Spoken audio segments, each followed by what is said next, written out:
ಓಂ ಶಾಂತಿ ವೀಕ್ಷಕರೇ, ಅಭಿಮಾನಿಗಳೇ, ಗುರುಮಕ್ಕಳೇ, ಭಕ್ತರೇ, ನಿಮ್ಮೆಲ್ಲರಿಗೂ ಒಳ್ಳೇದಾಗ್ಲಿ.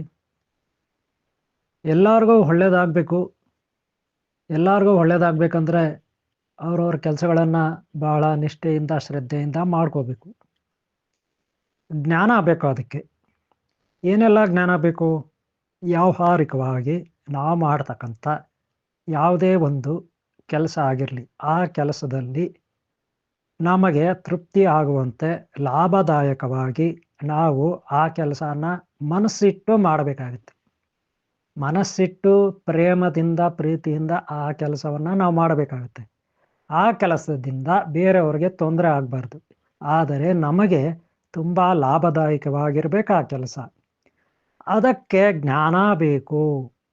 ಈ ಜಗತ್ತಿನಲ್ಲಿ ನಾವು ಯಾವುದೇ ವ್ಯವಹಾರ ಮಾಡಬೇಕಾದ್ರೂ ಜ್ಞಾನ ಬೇಕು. ಆ ಜ್ಞಾನ ಎಲ್ಲಿಂದ ಇರುತ್ತೆ? ಆ ಜ್ಞಾನ ಎಲ್ಲಿಂದ ಬರುತ್ತೆ?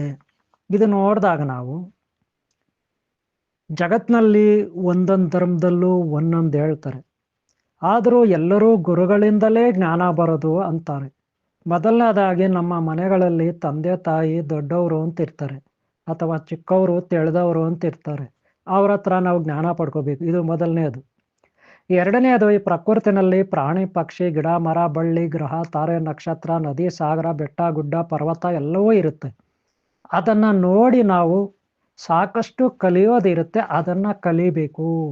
ಇದು ಬಹಳ ಸೂಕ್ಷ್ಮತೆಯಿಂದ ಕೂಡಿರುತ್ತೆ. ಇದನ್ನು ಅರ್ಥ ಮಾಡಿಕೊಂಡ್ರೆ ನಾವು ಅರ್ಧ ಜಗತ್ತನ್ನೇ ಗೆದ್ದ ಹಾಗೆ. ಅರ್ಧ ಜಗತ್ತನ್ನೇ ನಾವು ಗೆಲ್ತೀವಿ. ಒಟ್ಟಾರೆ ನಮಗೆ ದಯೆ ಬೇಕು, ಈ ಜಗತ್ತಿನ ದಯೆ. ಆ ದಯೆ ಸರಸ್ವತಿ ಅಂತೀವಿ. ಈ ಜಗತ್ತು ಅಂದರೆ ಪರಬ್ರಹ್ಮ ಅಥವಾ ಬ್ರಹ್ಮಾಜಿ, ಅವರ ಶಕ್ತಿ ಸರಸ್ವತಿ ಬ್ರಾಹ್ಮಿ ದೇವಿ ಶ್ರೀ ವಿದ್ಯಾ ಸರಸ್ವತಿ ನಮಗೆ ಒಲಿದ್ರೆ ಈ ಜಗತ್ತಿನ ಎಲ್ಲ ಗ್ರಹ ತಾರ ನಕ್ಷತ್ರಾದಿ ಪ್ರಾಣಿಗಳ ಪಕ್ಷಿಗಳ ಜನಗಳ ವ್ಯವಹಾರದ ಜ್ಞಾನ ಬರುತ್ತೆ. ಯಾವಾಗ ನಮಗೆ ವ್ಯವಹಾರದ ಜ್ಞಾನ ಬರುತ್ತೆ, ಆಗ ನಮ್ಮ ವ್ಯವಹಾರಗಳು ಎಲ್ಲವೂ ಕೈಗೂಡುತ್ತೆ. ನಾವು ಯಾರ ಹತ್ರ ಮಾತಾಡಿ ವ್ಯವಹಾರ ಮಾಡಲಿ, ಎಲ್ಲೇ ಹೋಗಲಿ, ಯಾವುದೇ ಕಂಪನಿ ಆಗಲಿ, ಯಾವುದೇ ಮನೆ ಆಗಲಿ, ಯಾವುದೇ ಆಫೀಸ್ ಆಗಲಿ, ಇನ್ಯಾವುದೋ ಕಂಪನಿಗಳು, ಇನ್ನೊಂದು ಯಾವುದೋ ಉದ್ಯಮ, ಇನ್ನೊಂದು ಯಾವುದೋ ಇಂಡಸ್ಟ್ರಿ, ಎಲ್ಲೇ ಹೋಗಲಿ ನಾವು ಕಡೆಗೆ ರೈತರಾದರೂ ಸರಿ, ಇಂಡಸ್ಟ್ರಿಯಲಿಸ್ಟ್ ಆದರೂ ಸರಿ, ಯಾವುದೋ ಆರ್ಟಿಸ್ಟ್ ಆದರೂ ಸರಿ, ಪ್ಲೇಯರ್ ಆದರೂ ಸರಿ, ಜ್ಞಾನ ಬೇಕು. ಜ್ಞಾನ ಇದ್ದರೆ ಆ ಜ್ಞಾನದಿಂದ ನಾವು ಬಹಳ ಬುದ್ಧಿವಂತಿಕೆ, ಸದ್ಬುದ್ಧಿಯಿಂದ, ವಿವೇಕದಿಂದ, ತಾಳ್ಮೆಯಿಂದ ನಾವು ಈ ಜಗತ್ತನ್ನು ಗೆಲ್ಬೋದು. ಇದು ಬ್ರಾಹ್ಮಿ ಶಕ್ತಿ, ಮಹಾ ಸರಸ್ವತಿ, ಈ ಜಗತ್ತಿನ ಜ್ಞಾನ ದೇವಿಗೆ ಜ್ಞಾನ ಶಕ್ತಿ. ಈ ಜಗತ್ತು ಅಂದರೆ ಬ್ರಹ್ಮನನ್ನ ತಿಳ್ಕೊಂಡವಳು, ಬ್ರಹ್ಮನಿಗೆ ಹತ್ರ ಇರೋವಳು, ಬ್ರಹ್ಮನ ಶಕ್ತಿ. ಈ ಜಗತ್ತು ಅಂದರೆ ಬ್ರಹ್ಮ. ಆ ಬ್ರಹ್ಮನನ್ನ ತಿಳ್ಕೊಂಡವಳೇ ಸರಸ್ವತಿ ಶ್ರೀ ವಿದ್ಯಾ. ಆಕೆಯ ದಯ ನಮಗಿದ್ರೆ ಖಂಡಿತ ನಾವು ಜ್ಞಾನಿಗಳಾಗಿ, ಬುದ್ಧಿವಂತರಾಗಿ, ವಿಜ್ಞಾನಿಗಳಾಗಿ, ಯೋಗಿಗಳಾಗಿ, ತಪಸ್ವಿಗಳಾಗಿ, ಸುಜ್ಞಾನಿಗಳಾಗಿ ಬಹಳ ಮಾಡಬೇಕಾದ ಎಲ್ಲ ಕೆಲಸವನ್ನು ಜಾಗರೂಕವಾಗಿ ನಾವು ಮಾಡ್ತೀವಿ. ಆಗ ನಮಗೆ ಎಲ್ಲವೂ ನಮಗೆ 98% ಫಲ ಕೊಡುತ್ತೆ, ಲಾಭದಾಯಕವಾಗಿರುತ್ತೆ. ನಷ್ಟ ಎಂಬುದೇ ಇರೋದಿಲ್ಲ, ದಾರಿದ್ರ್ಯ ಎಂಬುದೇ ಇರೋದಿಲ್ಲ, ರೋಗಗಳು ಎಂಬುದೇ ಇರೋದಿಲ್ಲ. ಶತ್ರುಗಳು ವಕ್ರಿಸ್ಕೊಂಡ್ರು ಅವರನ್ನು ಸೋಲಿಸುವ ಅಥವಾ ಅವರನ್ನು ದೂರ ಹಟ್ಟುವ ಅಥವಾ ಅವರ ಬಲವನ್ನು ದುರ್ಬಲಗೊಳಿಸಿ ಅವರನ್ನು ದೂರ ಹಟ್ಟುವ ಶಕ್ತಿ ಸಾಮರ್ಥ್ಯ ನಮಗೆ ಇರುತ್ತೆ. ಯಾಕಂದರೆ ನಮಗೆ ಜ್ಞಾನದೇವಿ ಶ್ರೀ ವಿದ್ಯಾ ಬ್ರಾಹ್ಮಿ ಒಲ್ದಿರ್ತಾಳೆ. ಇದರ ಅರ್ಥ ಜ್ಞಾನ ನಮಗಿರುತ್ತೆ. ಜ್ಞಾನ ನಮ್ಮಲ್ಲಿದ್ದರೆ ಜ್ಞಾನದ ಬೆಳಕು. ಆ ಬೆಳಕಿದ್ರೆ ಕತ್ತಲೆಂಬುದು ಇರೋದಿಲ್ಲ, ಅಂದರೆ ಕಷ್ಟಗಳೆಂಬುವು ಇರೋದಿಲ್ಲ. ಶ್ರೀಕೃಷ್ಣ ಭಗವಾನ ಹೇಳ್ತಾನೆ, ಎಲ್ಲಿ ಯಾರಲ್ಲಿ ಜ್ಞಾನ ಇದೆಯೋ ಅಲ್ಲಿ ನಾನಿರ್ತೀನಿ ಅಂತ. ಅಂದರೆ ಜ್ಞಾನ ಇದ್ದರೆ ಮಾತ್ರ ಶ್ರೀಕೃಷ್ಣ ಭಗವಾನ ನಮ್ಮಲ್ಲಿ ಇರ್ತಾನೆ, ಇಲ್ಲ ಅಂದರೆ ಇರೋದಿಲ್ಲ. ಅದಕ್ಕೆ ನೀವು ಅರ್ಥ ಮಾಡ್ಕೋಬೇಕಾದ್ದು ಏನಪ್ಪ ಅಂದರೆ, ಯಾವಾಗಲೂ ನಮ್ಮ ತಪ್ಪುಗಳನ್ನು ನಾವು ಬಚ್ಚಿಟ್ಕೋಬಾರ್ದು. ನಾವು ತಪ್ಪುಗಳು ಮಾಡ್ತೀವಿ, ಬೇರೆಯವ್ರ ಹತ್ರ ಅಥವಾ ಬೇರೆಯವ್ರ ಬಗ್ಗೆ ನಾವು ಕ್ಷಮೆ ಕೇಳಬೇಕು. ಅವ್ರ ಹತ್ರ ನಿಸ್ಸಂಕೋಚವಾಗಿ ಧೈರ್ಯವಾಗಿ ಕ್ಷಮೆ ಕೇಳಬೇಕು.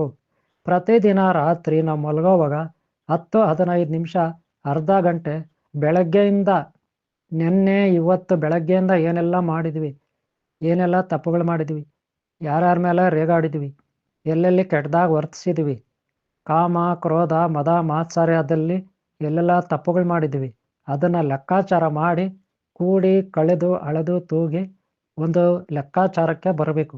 ನಾವು ತಪ್ಪುಗಳನ್ನು ಹೆಚ್ಚಾಗಿ ಮಾಡಿದ್ದೀವ, ಪುಣ್ಯ ಕೆಲಸಗಳನ್ನು ಹೆಚ್ಚಾಗಿ ಮಾಡಿದ್ದೀವ ಅಂತ.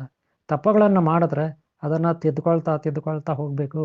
ಆಗ ನಮ್ಗೆ ಒಳ್ಳೇದಾಗುತ್ತೆ, ಆಗ ನಾವು ಇಂಪ್ರೂವ್ ಆಗ್ತೀವಿ. ಆಗ ಶ್ರೀ ವಿದ್ಯಾಮಾತೆ ನಮ್ಮಲ್ಲಿ ಖಂಡಿತ ಅಭಿವೃದ್ಧಿ ಆಗಿದ್ದಾಳೆ ಅಂತ ಅರ್ಥ.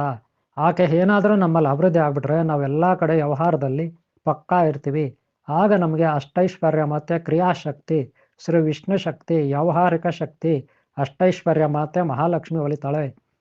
ಇನ್ನು ಮಹಾಲಕ್ಷ್ಮಿ ಒಲಿದ್ಮೇಲೆ ಆದಿಶಕ್ತಿ, ಪರಾಶಕ್ತಿ ಮಾತೆ, ಯೋಗಿನಿ, ಜಗನ್ಮಾತೆ, ಸಿದ್ಧ ಪುರುಷಳು, ಯಂತ್ರ ತಂತ್ರ ಮಂತ್ರ ಸಿದ್ಧಿ ಇದರ ಪ್ರತೀಕ ಸ್ವರೂಪ ಶಕ್ತಿದಾಯಿನಿ ಪ್ರದಾಯಿನಿ ಆದಂಥ ಮಹಾಮಾತೆ ಭಗವತಿ ಭವಾನಿ, ಆದಿಶಕ್ತಿ, ಪರಾಶಕ್ತಿ, ಓಂ ಶಕ್ತಿ ಮಾತೆ ಚಾಮುಂಡೇಶ್ವರಿ ನಮಗೆ ಒಲಿತಾಳೆ. ಅಂದರೆ ಓಂ ಶ್ರೀ ಕಾಲಭೈರವೇಶ್ವರ ಒಲಿತಾರೆ. ಈ ಜಗತ್ತಿನಲ್ಲಿ ಈ ತ್ರಿಮೂರ್ತಿ ಶಕ್ತಿ ಒಲಿದ್ಬಿಟ್ರೆ ಇನ್ನು ಉಳಿದಂತಹ ಎಲ್ಲ ಓಂ ಶ್ರೀ ಸಿದ್ಧಿ ಬುದ್ಧಿ ಧೂಮ್ರಕೇತು ಕಲಿಕೆ ಚಿಂತಾರ ವಿದ್ಯಾ ಮಹಾಗಣಪತಿಯಿಂದ ಹಿಡಿದು ಶ್ರೀ ವಿಲ್ಲಿಮ ದೇವಸ್ಥಾನ ಮತ್ತು ಕುಮಾರಸ್ವಾಮಿವರೆಗೂ ಎಲ್ಲ ನಮ್ಮ ಹಿತೈಷಿ ಬ್ರಾಹ್ಮಶಕ್ತಿ, ಹರಶಕ್ತಿ, ಶಿವಶಕ್ತಿ, ಮಾತಾಪಿತಾ ಪೂರ್ವಶಕ್ತಿ, ಗುರುಶಕ್ತಿ, ದೇವತಾ ಶಕ್ತಿ, ಹಿತೈಷಿ ಬಂಧು ಮಿತ್ರ ಶಕ್ತಿ ನಮ್ಗೆ ಒಲಿತಾರೆ. ಆಗ ನಾವು ಈ ಜಗತ್ತಿಗೆ ರಾಜ ರಾಣಿ ಇದ್ದಂಗೆ, ಮಹಾನ್ ಶಕ್ತಿ ಇದ್ದಂಗೆ, ಸೂಪರ್ಮ್ಯಾನ್, ಶಕ್ತಿಮಾನ್ ನಾವೇ ಆಗಿರ್ತೀವಿ. ಇದರಲ್ಲಿ ಯಾವುದೇ ಸಂದೇಹ ನಿಮ್ಗೆ ಬೇಡ.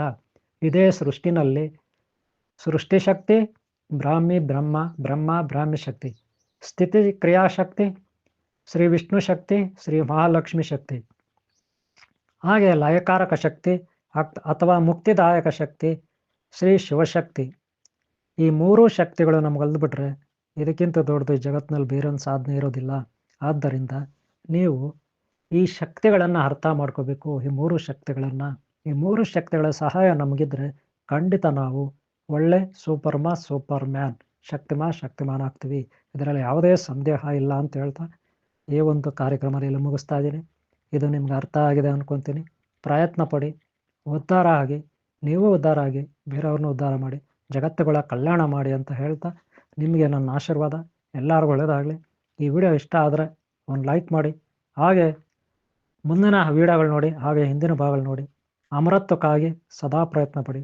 ನಾಗಸೃಷ್ಟಿ ಲೋಕಕ್ಕೆ ಎಂಟ್ರಿ ಆಗಲು ಅಂದರೆ ಪಾದಾರ್ಪಣೆ ಮಾಡಲು ಸಿದ್ಧರಾಗಿ. ನಿಮ್ಮೆಲ್ಲರೂ ಒಳ್ಳೆಯದಾಗಲಿ. ಓಂ ಶಾಂತಿ, ಓಂ ಶಾಂತಿ, ಓಂ ಶಾಂತಿ.